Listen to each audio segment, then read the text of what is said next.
Good evening and welcome to the 2022 AMA Research Challenge, How to Plan a Career in Academic Medicine Forum. My name is Dr. Stephanie Strobin. I am currently a second-year resident at the Medical College of Wisconsin's Combined Internal Medicine and Geriatrics program. I represent the AMA RFS on the AMA Council on Long Range Planning and Development, and I'm serving my second term as the chair of Wisconsin Medical Society's Resident Fellow section. I am happy to be here tonight with you, serving as your moderator for this evening's event. Before we get to business, I just want to remind everyone of our commitment to be courteous, respectful, and collegial in the conduct of AMA events. This event is governed by the AMA Code of Conduct, and claims of harassment and conflicts of interest are taken seriously.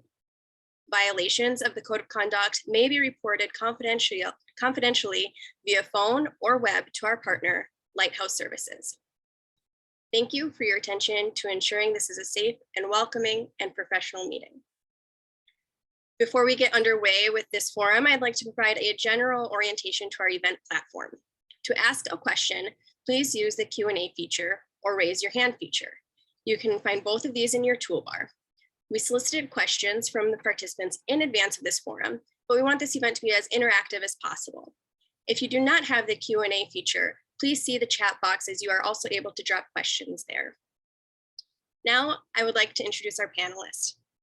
Dr. Ricardo Correa is the Program Director for Endocrinology, Diabetes and Metabolism Fellowship, and the Director of Diversity in Graduate Medical Education at the University of Arizona College of Medicine. He is staff clinician and researcher at Phoenix VA Medical Center and Health Equity Fellowship Director for Creighton School of Medicine in Phoenix. He is an editor and peer reviewer of multiple journals in endocrine, research, and medical education. Dr. Correa has served in a variety of leadership positions across the AMA sections and is a member of the AMA's Research Challenge Advisory Council and serves as chair of the IMG's Governing Council for the 2022-2023 term. We also have Dr. Stuart Greenstein with us. He is a board certified surgeon and is a UNO certified transplant surgeon who has been a dedicated senior member of the Montefiore Medical Center Kidney Transplant Program for more than 20 years. Prior to joining Montefiore, Dr. Greenstein served as the acting director of the Kidney Transplant Program at Hahnemann University. He is a member of more than 20 medical societies. He currently serves on the editorial board of Transplantation. Dr. Greenstein has been the principal investigator in more than 20 trials and has written numerous articles on kidney transplantation. Thank you both for being here. And welcome. Our audience tonight includes medical students, residents, and fellows, and international medical graduates. And I'm thrilled to have your expertise available and guiding us through this important topic.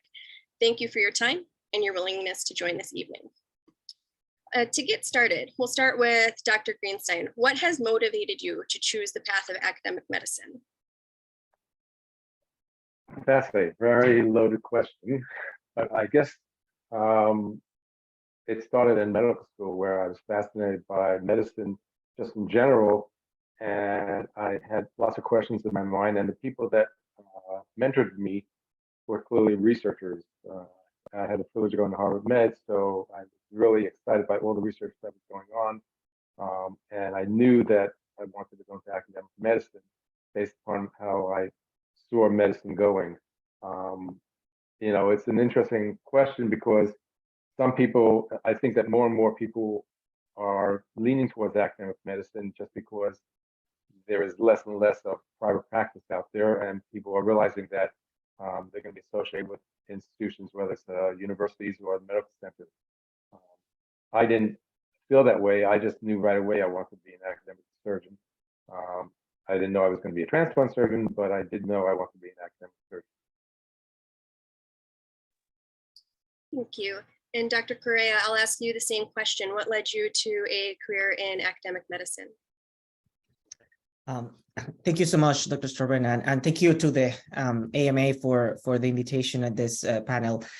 So very similar to Dr. Greenstein, I think it's since medical school, prior to medical school, I have a passion for education, and medical school just flourished that. And really, I went through medical school, and I when I finished it, I wanted to continue my pathway in education. I did a master in education, and as an international medical graduate, but this was before coming to the US. But I always see myself in a place where I can teach any kind of medical students or residents, fellows, or any kind of teaching. That was something that I was really trying to look in my future.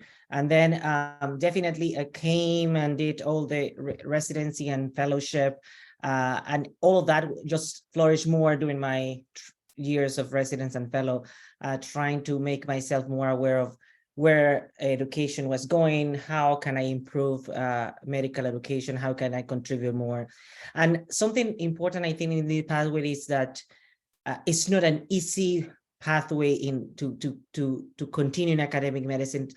The way that how it looks like right now in a place where really there is a lot of clinical work when you are in a clinical setting, in a lot of clinical work, and then on top of your clinical work, you have to find some time for teaching. And then it's not really protected by the healthcare system. Even all of the mission of all of this institution says, oh, clinical research and education. Really, the research and education are extra than the clinical. And then found myself like, yes, I wanted to do medical education and I do research. I train at the NIH, continue with my research, but then without grant and funding, it was difficult to survive in that research world.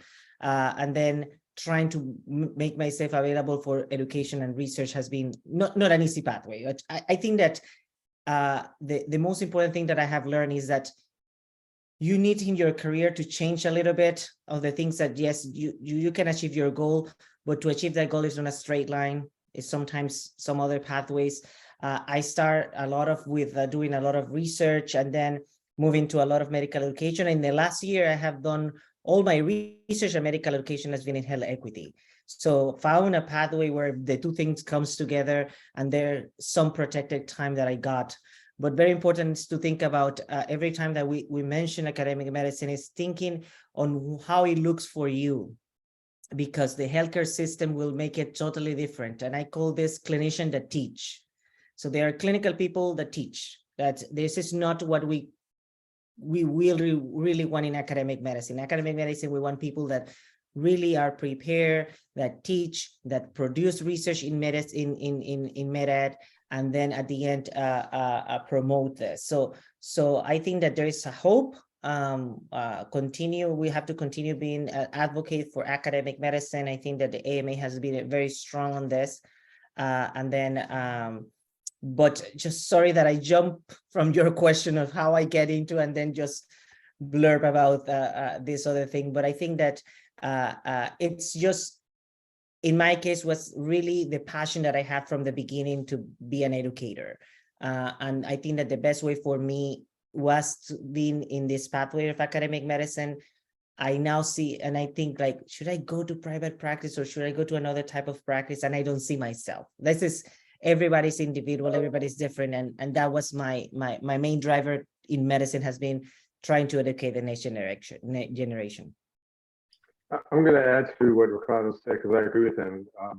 In academic medicine, the teaching, the research is separate from the clinical aspects, and that's what you have to recognize. You have to, you do your clinical research, assuming, let's say, it's not basic science research, because it's basic science you're going to have to do during the regular hours. But if it's clinical research, outcome research, that you're going to do after hours, then that's what you have to recognize in academic medicine. You're going to be doing 9 to 5, let's say, or whatever, 7:30 to 5, clinical medicine, taking care of patients, and then afterwards you're going to sit down and do your clinical research, non-basic science research. And one of the things that you have to recognize is that it is very, very difficult to do basic science research unless you're going to do it full time. If you're going to do it, it's very difficult as a surgeon, for instance, to do be a basic science researcher and be a surgeon. You're going to have to be a surgeon who also does something else on the side, and that's how I made my career. I can remember many a nights being in the hospital to 12, 1 o'clock, doing chart reviews and things like that after hours, because during the hours, it was all about doing surgery and taking care of the patient.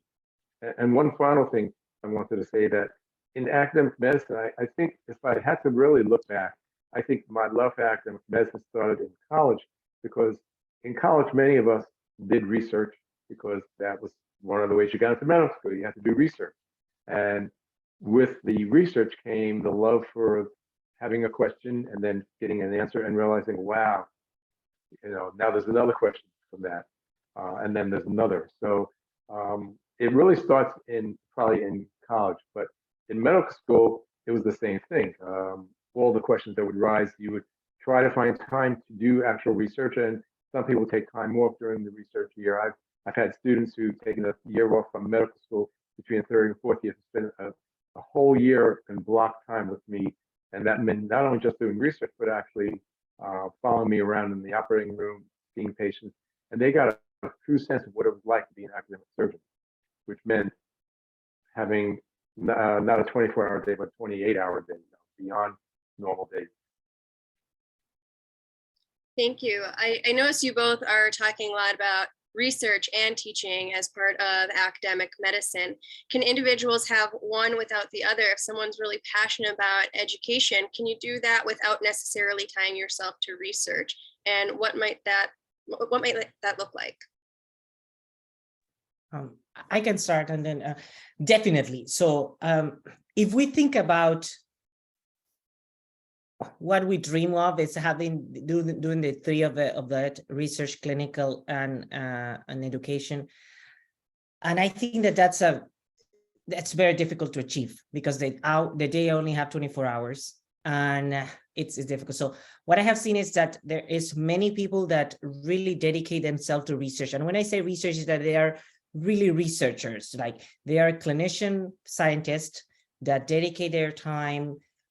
Usually these are people that get grants, 80% of their time protected for research. And then there's all the 20% of their time is when they do the clinical part, probably have a half day per week, something like that.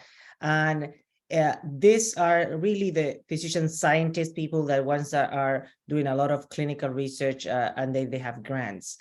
The combination of research and teaching, it's more for the clinical educators that really are not doing this hardcore research, but they are doing some kind of scholarly activity.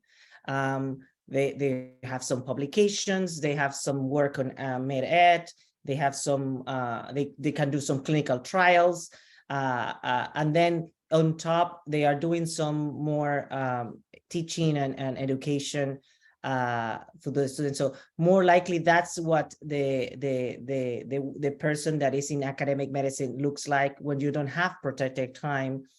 And then there is the other group that are clinicians, and that we need them a lot. So we need the clinicians that are doing clinical work, and then on top of that, they teach a little bit to the resident fellows and students. I think that if the pathway that you want is research, you will have to invest at least the beginnings of your year in dedicating 80% of your time to research. And that means that probably you have to leave a little bit away the education, a little bit away the full clinical part, because you want to create your career in that research area. Later on, probably when you have a lot of your grants and all of that, then protected time, then probably you can go back. But for the researchers, it's a little bit more, or my recommendation is a little bit more focused during those first years in research. The educators, I think that that we have the three things together. Definitely, whatever your passion move to. Sometimes it's more in education, sometimes it's more in administration of education. And that's something totally different, because I remember when I was in as a fellow, as a resident, I saw like the program director, I say like, oh my God, I want to become a program director. It should be very easy, because I didn't see my program director doing a lot of things. And now when I became a program director, I'm like, oh my God, all the things behind the scenes that you have to do as a program director, to report, writing many things and all of that, it takes you a lot of the time. So when I came from my second job that I became a program director, I said like, okay, they were giving me, I remember 70% protected time. And I say, hey, 70%. So I will use probably 60% to research and 10% to be the program director and all of that. No, at the end of the day, I use my 70% for being the program director, because you have moved the program to your way and all of that. And then of course, I was having some research behind the scenes, as Dr. Greenstein mentioned, after hours. So my after hours was the research part, because I couldn't handle clinical research and the program director. So the administration on medical education, it's intense, and depends if you want that career, that's perfectly fine, because you can grow in that career. People don't know that sometimes, oh, people focus in academic medicine a lot on research. Yeah, but there is med-ed, and then this is a pathway where you say program director, then you become a GME officer, and you become DIO, an associate dean for graduate medical education, or you enter to the College of Medicine and you start with as a clerkship director, and then grow there as a associate dean for students affairs or faculty development. So there is a lot of need on that area that is also important. So I always tell the fellows and the residents that it's whatever your passion tells you to go. We need everything. We need everything in academic medicine. We need everything. We need a strong clinicians, as we need a strong educators, as we need strong researchers, and we need people that do the three things, or one or two of the three. So I think that is where your passion takes you. Thank you. I just want to remind folks too that there is an option to submit questions either through the Q&A feature or through the chat as well. We'll continue on. Dr. Greenstein, I'm going to ask you kind of the reverse question of that. For folks who are interested in a research-heavy career, how do you go about finding a residency that can offer that? I think you have to step back and ask yourself, if you want to do research, do you want to do basic science research versus more translational clinical research? If you want to do basic science research, you're going to have to find a residency that is very heavy in that, and it's not going to be every program. One of the best places is to go to the NIH, clearly, to do and get into research with them, and that will then lead you to other places.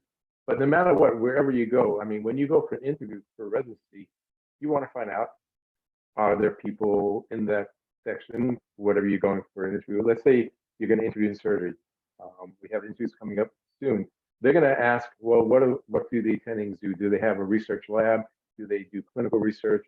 And then you start Googling the people that you have there and seeing what their CVs are like, first of all. And you can get a sense of what people are doing.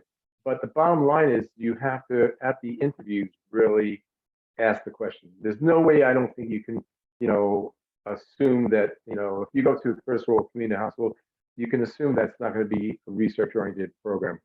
But if you go to a hospital that at a major institution, they're going to want to do research. In fact, that the question that you should be asking is, can I do research? Can I take a year off or 2 years off to do the research? Because that's the best way to get into a research career. First of all, you make connections and you get a sense of what it's like to really do the research. I know in our department in surgery, there are several residents every year who take 2 years off to do research. And it doesn't mean only doing research at our institution. They can go to other places just as easily. I like your point of following up your question, trust but verify, right? Go check out those CVs, see what's being produced as well. Dr. Correa, what kind of activities do you think is important for trainees at any level to get involved in if they're thinking about a career in academics? I think that the most important thing is producing scholarly activities. And what scholarly activity means is just a broad spectrum of things. I think that in the past, it was a lot of focus on people that wanted to continue doing in academic medicine this research. If we think about the past, it was not so difficult to get a grant to continue your career. So we are talking about 40 years ago. Whenever you have an idea, you put that idea into a protocol, and then most likely you will get approved. Nowadays, we know that only probably less than 30% of the grants that are submitted get funded, and every day is difficult. So at that time, there was research oriented to stay in academic medicine, and that was the purpose of whenever you wanted to look something, you needed to do a lot of the research part.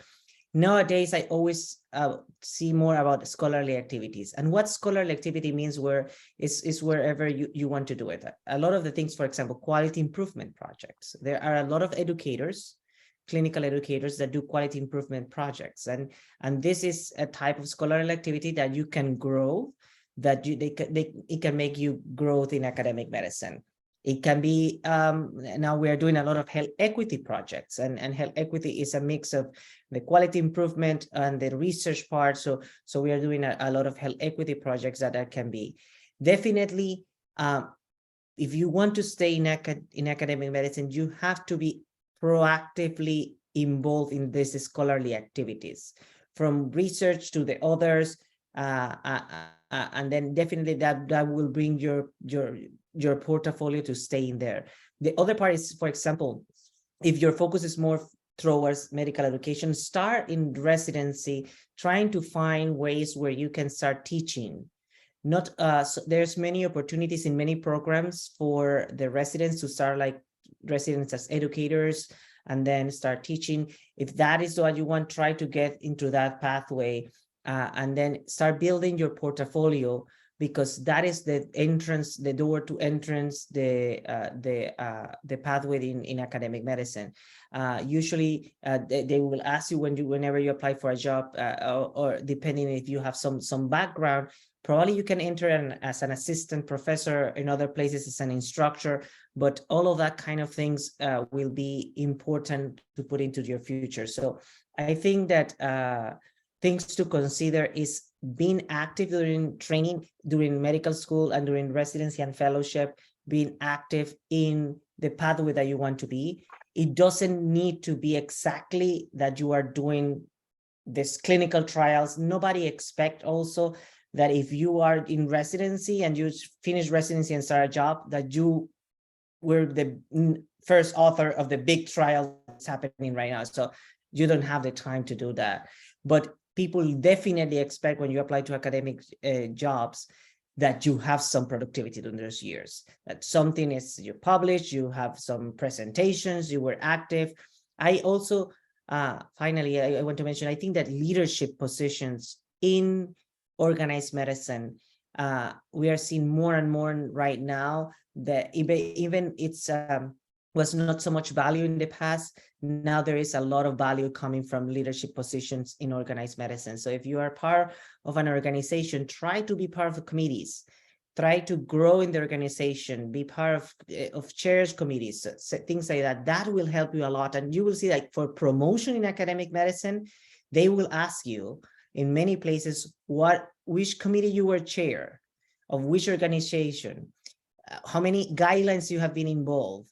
They ask you these kind of things that really sometimes we don't think about it, but I think that we need to validate a lot of leadership positions. And finally, sorry, I think that something that now we are trying to move, there's a movement of some group of us that we are trying to move, is how to recognize the things that you do in social media to promote science and medicine and things like that, how to be recognized in academic medicine, because many people are doing a lot of things in social media that are helping science, that are helping medicine, and has not been yet recognized. So there is a movement of bringing that to the portfolio of promotion, and probably soon it will be approved. There are some places that already recognize things that you do in social media as part of your promotion package. So trying to move in that area too.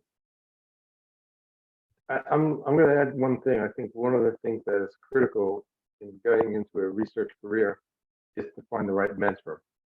If you don't find the right mentor, you will just waste away. And you can start in medical school, or you can wait till you're in your residency.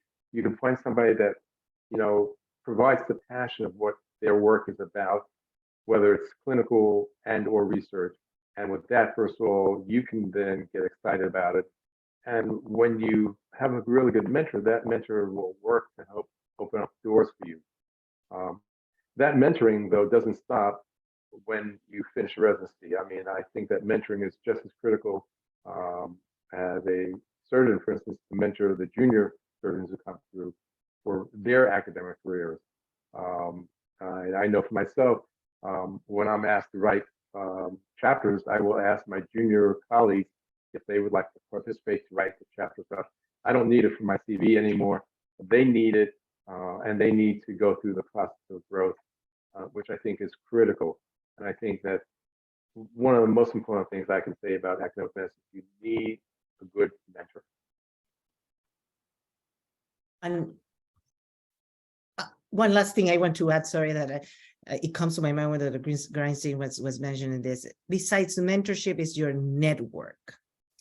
It's very important to have a network. Where you get it, I always promote that you get it in organized medicine, in medical specialties organizations and the AMA, because that's where your network is. Because many of the jobs that are open in academic medicine, they are not commonly promoting in places that when you look for jobs. They usually come, the chair open the job, and then people from the division knows others and start telling, hey, there will be something open. Or they tell your program director knows, and then the program director tells you. Many of the job in academic medicine usually is by word of mouth. That's how you get it, and then you apply for that job, and you get it. So that, and where do you get all that contact? Is participating in these kind of things. I remember my personal experience. I was very involved when I applied for my first job and I went in academic medicine. Really, I got it because of the organization that I was involved. People knew me, people knew that I work. I applied to the job, and then people from the division say, hey, you know, I work with him in this organization, and they were promoting me. So I think that having that network since medical school, nurture that network during residency and fellowship, and then that definitely with a mentorship, that your mentor is the main part of your network. He will introduce you, he or she will introduce you to many people, and then you start. And sometimes the people that you introduce down, you can follow in social media, but also keep track. Like sometimes send one email a year, like Merry Christmas, I don't know, something at that time, and just to keep. So whenever you need that person is like, oh, I remember this person, and then that keep your network growing. I think the point you make about mentors is very true. One of our former AMA presidents actually cited a quote about leaders don't create leaders, or sorry, leaders don't create followers, they create more leaders. And I think that's exactly what we need in our mentors. So thank you both for commenting on that. We have a couple questions coming in too. One is, if we want a future career in basic science research, is it necessary for us to do basic science research during medical school, or is any type of research going to be okay? Dr. Greenstein? Short answer is any kind of research is okay, but if you get into basic science research in medical school, that will probably jump you into basic science research in residency. And that's, you know, it's not easy, I believe at least, to get into basic science research once you're out as an attending, to just jump back, unless you have, as Ricardo was mentioning, protected time. And that happens less and less now because it's medicine is numbers driven, and it's all about, you know, how many patients can you see, whether it's in surgery or in medicine, in an hour. So unless you have basic science research going on when you get out, you probably won't be able to get into it. I mean, I had basic science research when I started in my academic career. I didn't have protected time. I had the nerve of writing to people and asking them to send me their drugs before they ever made it into the world, so to speak. And I was able to have some funding from the department to have a researcher do some basic work for me. But because I didn't have the time to sit and write NIH grants, I never did go to the next step. And that only happens if you have protected time. Yeah, Dr. and I Corinne? will agree. Sorry. No, please continue. Thank you. I will totally agree that you can do it anytime in your career, but I think that you will be more successful if you want to do basic science research in your future if you start in medical school doing basic science research. So because that will open the doors for having, this is so the most important thing, having the protected time. Basic science research will require a lot of your time, and if you don't start with that since medical school, that getting that protected time later on in life, it's a little bit difficult. I did some basic science research in my fellowship at the NIH, and definitely it was something that I wanted to do, but it was so difficult after that to continue doing. As Dr. Greenstein mentioned, it was without that grant, that's it. That's it's easier to do clinical research because you are seeing patients, and then you can do database analysis, and you can do these things after hours and that kind of things. But the basic science, you cannot do it after hours. The mice wake up at a certain time and they go to sleep at a certain time. So you need to do PCRs. You have to go 3 or 4 times to the lab, because it's hours. So it's not things. I remember being a fellow trying to do clinical and then basic science and run from seeing one patient because I have to change the table from the PCR to another and run back to what's craziness. So it's a different world. And I think that if that's your passion, start from medical school. If now you're a resident or fellow, you can do it, but start now. Don't wait later. It's difficult to start later.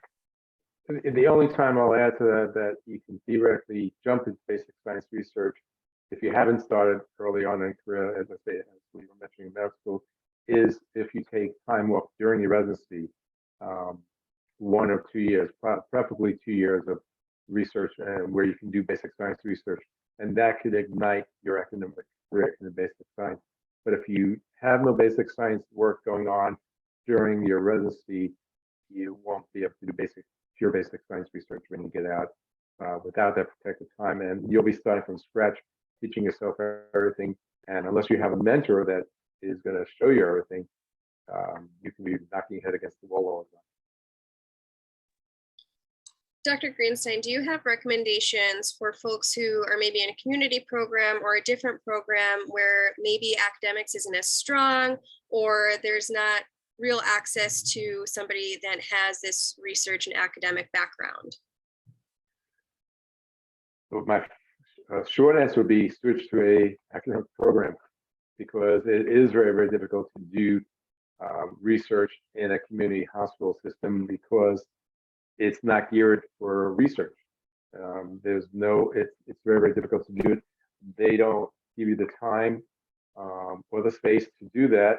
The only kind of academic research you can do in a community program is clinical chart review stuff, which is okay. I mean, that's needed, but you're not going to be getting the tertiary level of patient care that may be important in your research. If you're going to be looking at, take it from a surgical point of view. All right, let's even talk about transplant. You're not going to be able to do transplant research, even clinical research, at a community hospital. They won't have the volume that you can pull from. So you really have to, if you want to go that route, you just switch if you can, and it's not going to be that easy, to a more academic program, or recognize that you're not going to be doing basic science research. Or the final thing is, again, see if they'll let you take 2 years off and then go to a place like NIH, Memorial, or any of the big systems that have where you can do 2 years of research in basic science. Dr. Correa, do you have anything to add to that? Nothing to add. The thing is that if you want to do research, is what Dr. Greenstein mentioned, think about that academic medicine is more than research. And if you want to stay in academic medicine, and let's see that you are doing a resident or fellowship in a community hospital, try to potentiate whatever you find there, because you can find there, as I mentioned, quality improvement projects. Definitely will not be a research academic medicine, but will be a med-ed academic medicine. Try to see if there is opportunity for teaching. Try to see, at least in the community, always you will get case reports, always you will get opportunity for publication, as Dr. Grinstein mentioned. Find mentors in that place that sometimes they get reviews, they get authorships in chapters in books, that kind of things, that whenever you get out of there, you get out of there with the majority of the things that you can to start to continue your career. Definitely basic science research is not the place. Definitely if you want to do your grant after that, it will be a little bit harder, even in clinical medicine, research, but there's other opportunities in those places. If you are right now in those places, there's other opportunities where you can really build your career and be an academician later on, if you are in a community setting, a hospital.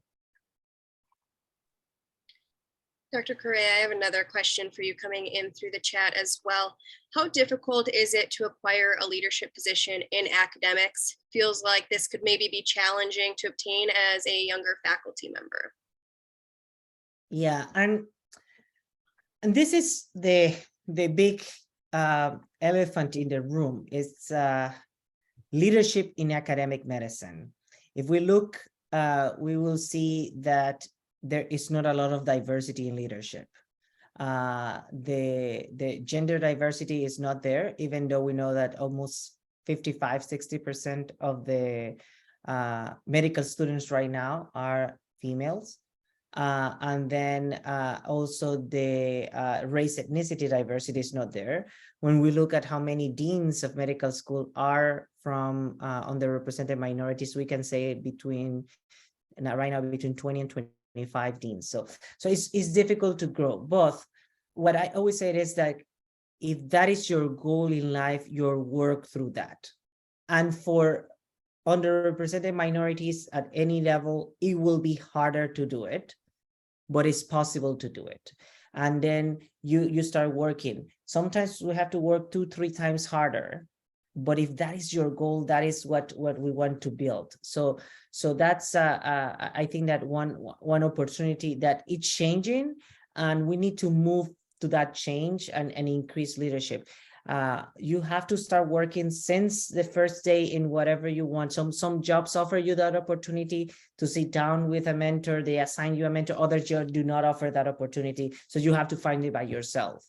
But I think that if your goal is to growth in academic medicine and to become a leader in academic medicine, you have to start working from the first day that you start your job, and it will be possible. It's harder in as I mentioned, for underrepresented minorities and for some diversity, but it's not impossible, and many people has done it. So this is the time to start making the change.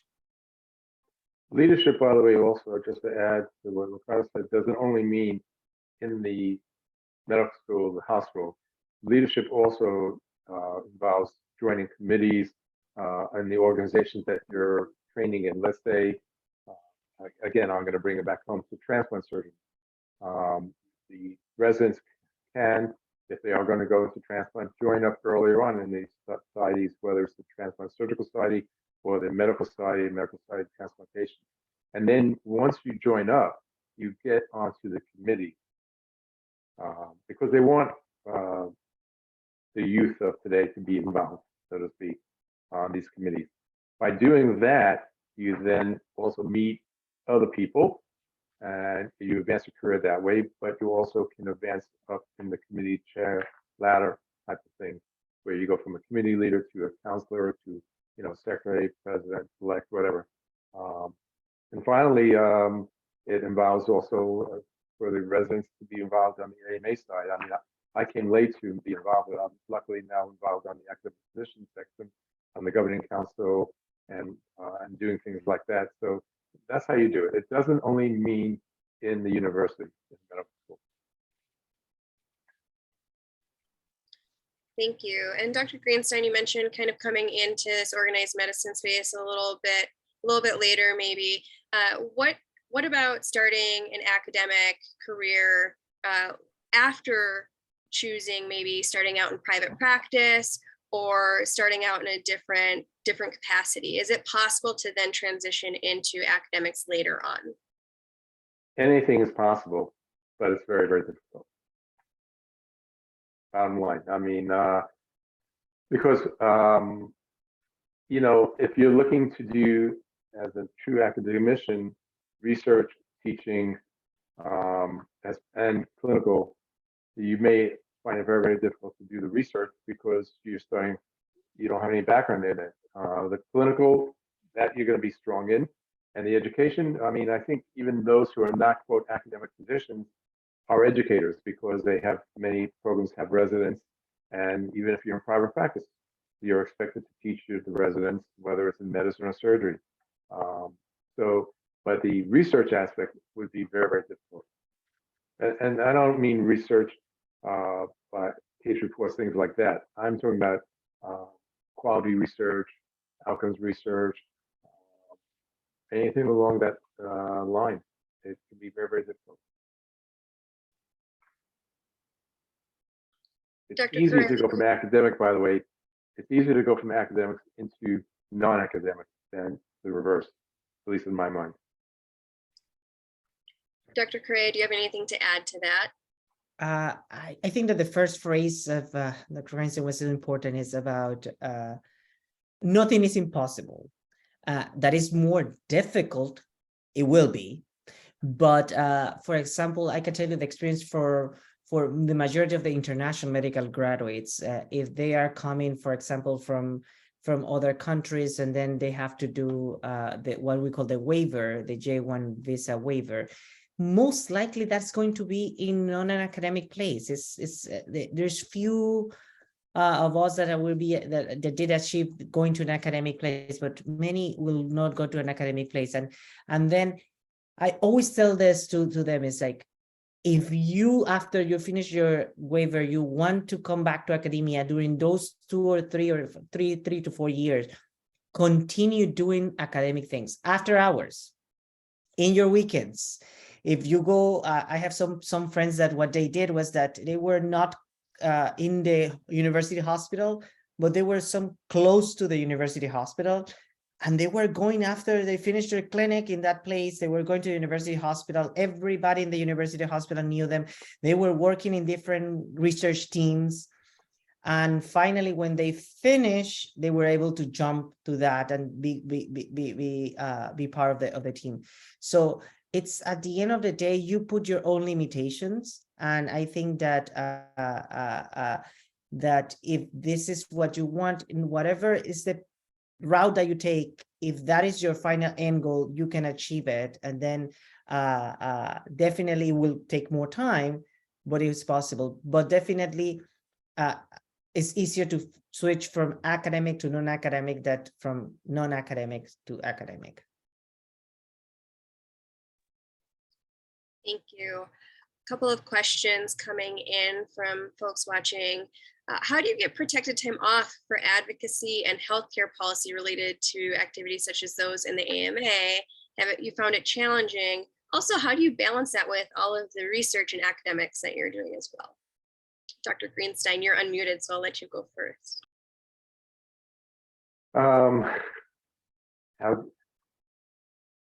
It's not an easy answer, because I don't think you can get protected time that easily, because as a resident, you're going to be expected to have clinical hours, and the protected time is what you have after hours. That's protected, because they can't expect you to do things after hours, and therefore it's protected. You can now, after hours, do whatever you want, and that means doing the research that you want to do. But otherwise, the only other way to get protected time is by asking to take time off a year or two, and during that time period, that's when you can do the hardcore research.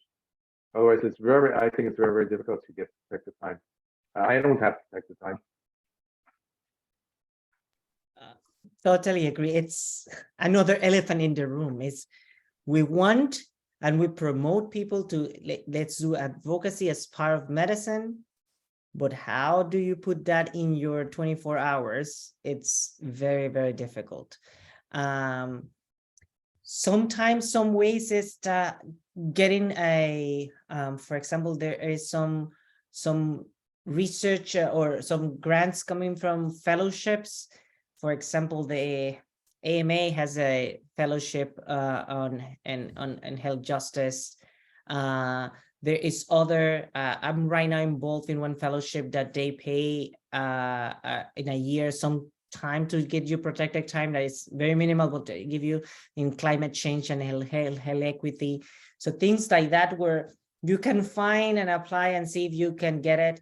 But the majority of the advocacy time you can see physicians doing this is their own time. It's sometimes I remember as a resident and as a fellow, and now sometimes when I attend to meetings, many times I take vacation. And I'm doing work because I'm advocating, I'm creating policies and all that. But definitely finding protected time in that area is difficult. I think that, and then when you mentioned doing advocacy and research, and I know that we want to do, if you are in this webinar, I think that the thing is you want to do everything. You want to do advocacy, you want to do leadership, you want to do research, you want to do education, you want to be a clinician, so you want to do it. We have to realize that if you want to master in something, sometimes at the beginning of your career, you have to do only one thing. And for example, for those that wants to do basic science research and want to be very researcher focused, they will not have time for a lot of the things that that advocacy and all that. It will be very difficult because at the beginning of your career, you need that publication, you need that the grant that you got require publication, require data. And then whenever you have the data, then you need to apply for another grant. And then that, and that takes probably majority of your time. So always, I think that the best recommendation is follow your passion and try always to find mentors, I think, and then chairs or chief of the divisions that always you tell them what is that you want to do. Like if you want to do advocacy in this role that I'm right now, the first thing that I told before I started is that, you know, I'm involved in this amount of organizations, like a lot. And I tell them, I want to continue doing this.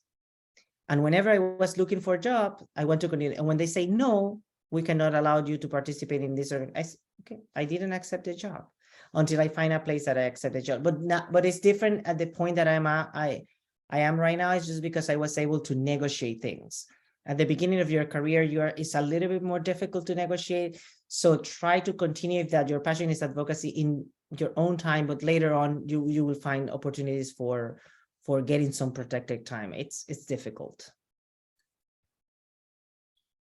We have another question. In research and obtaining grants, are there certain grants that are more favorable than others? Are there some that are maybe more frowned upon coming from different sponsors or anything of that nature? Do either of you have anything to say on that? So there's multiple ways of obtaining grants, and we do the federal ones and the private funding ones. So if you think about the federal ones, NIH is probably the main source of research grants. And for training grants, for a person that is starting their career, K awards will be the most important ones. And those K awards, as any other grant, is difficult to get, but you get it. And then they protect you for 5 years. With the goal that you are still in training. It doesn't mean that you are a resident or fellow. It means that you are still in training in that process of research. But the objective of that grant is that when you finish those years, you become an independent researcher and you can apply for the other type of grants. And the other type of grants called R grants, R awards. And the R awards, depending on your area, there are numbers R1, R2, depending on the area. There's for independent researchers, people that have demonstrated already that they have the capacity to produce research, and there is independent. Again, all these pipelines start decreasing and decreasing and decreasing whenever you get some of them. And also depends on the institution that you are, because some people with an R grant they get a lot of protected time in one institution and non-protected, very small protected time in another institution. So that's different. When we talk about the non-federal grants, some of them come from foundations, some of them come from your specialty societies, some of them comes from pharma, and it depends on what is behind the grant. But definitely to be successful, at least you need to start with your K award or VA. They call VA. The VA has I forgot, VA seed grant. If you are in a VA setting, the VA can have some kind of K award that is called VA seed grant, and then the R awards for the NIH is VA merit awards in the VA. So you get a VA merit award. That's like having an R01 grant, and then that helps you in your career. So sometimes if you have the opportunity to work on a VA, those grants are a little bit easier to obtain than the NIH grants. So if you have some time in a VA, sometimes it's better to apply for a VA grants that is a little bit easier to obtain. But definitely this pathway, it's intense. The first time that you submit a grant and you get rejected, it's good. Ask anybody how many people have to get their first grant approved. It's minimal. It's good. Rejected. Okay, do it again. Okay, rejected. Do it again. And then you see what the reviewer comments, improve your grant. And then until you obtain it, finally you do it. And then continue. And this is the process in academic medicine. Many rejections, one approved, yes. Relieve a little bit more, and then another 5-6 rejection. Even for senior researchers, you ask them how many rejections they get, they still get rejection. And even you think that, oh my God, this person has published a lot, they have all the publication in the world, and you ask them, they still get rejection for their grants. So it's continue, falling down, standing up, continue. That's the world. Thank you. Dr. Greenstein, Dr. Correa told us about, quite a wide array of different grants. Are there ones in particular? I know it was mentioned pharmaceuticals that are maybe less favorable in academics. Well, I think that actually they're not less favorable. I think that you're going to see more and more of those grants because the big pharma has the money, and more, I think that's what you're going to see people getting. And I'm not talking about those very $1 million grants. That they're not going to give, but they will give grants for specific projects that they are tuned into because it may help them to bring something to market, or whether it's some molecules, things like that. One of the things that you have to recognize is that it is very difficult to get grant money, and you have to be prepared for that and not be discouraged, because that's the way it works. I mean, the grant money is also based upon the economy. I mean, the government says we don't have money, they cut back how much money they give to the NIH for the money that they're going to give out. Pharma, though, is not beholden to the government. They're beholden to the investors. So they want to develop things that will lead to profits for the investors. So they will push things. And if you're in a field where you have an idea from a research point of view that may help the pharma or any device company, they'll help you and they will give you the money, but it's not going to be millions. It's not going to be something that you're going to survive on for your salary. You're still going to have to be a clinician. And just to add to that, this is the truth. Like, it's not going to be a thing that you will survive with that grant. But sometimes I feel out that with the grant, the pharma will get their own thing. But if you can get your data to then create that grant for the NIH to put it. So it's a win-win. They get their data, they get whatever they want. But in your case, you need to always think about like, oh, I need to do this. The pharma is offering me this $300,000, $500,000 thing. I will be able to do it. I will obtain data, I will publish, and then you submit your big grant, and then you have already the data. because if you don't get your institutional support to get your initial data, then the grant, the big grant will never come. Thank you. We're going to be wrapping up tonight here. I just wanted to give you both an opportunity for final remarks, words of wisdom. Dr. Greenstein, anything you'd like to say?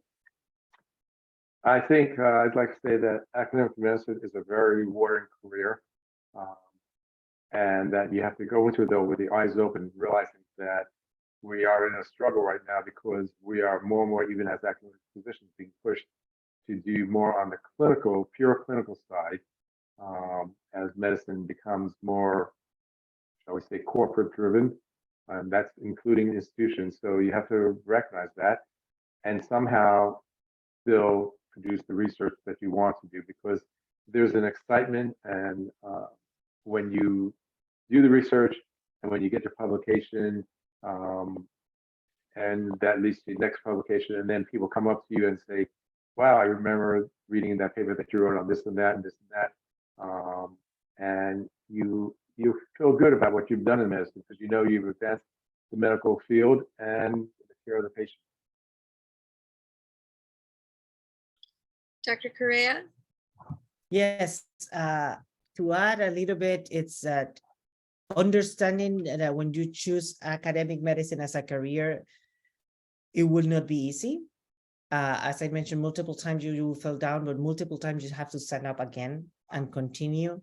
I didn't really, I think that before I started this career, nobody told me that I would fall down. I always thought that it was beautiful and that I will submit the first grant, I will get it, and that I will continue, I will get protected time and all of that. And that's not true. Many of the things that I have done is by myself, finding others, writing, okay, get rejection again, writing again, negotiating outside, so things like that. So be very creative. That's probably the final answer. Be very creative, because that's the way that if your goal is there, everything will happen. But you need to be very creative, and if you don't want to have this life that you get rejections, then academic medicine is not the pathway, because you will get a lot of rejections. But at the end of the day, something that Dr. Greenstein mentioned is the joy that you get when you get final that grant, or you get final that award, or you get the final that thing. It's impressive. Thank you. I want to thank you both for being a part of our forum tonight. I want to thank everyone at home who submitted questions and joined us this evening. If we did not get to your questions, please feel free to email AMA. There should be contact information in the email that you received. The AMA is committed to providing medical students, residents, and fellows, as well as international medical graduates, a best-in-class opportunity to build and showcase research and engage with the AMA beyond traditional policy and advocacy opportunities. Please be sure to visit the semifinals hall to cast your votes for the best research, which is an AMA member exclusive opportunity. The top 5 voted participants will advance to the finals, which will be held on December 7th for a chance to win $10,000 grand prize sponsored by Laurel Road. I want to thank everyone again tonight, and have a good night. Good night. Good night. Thank you.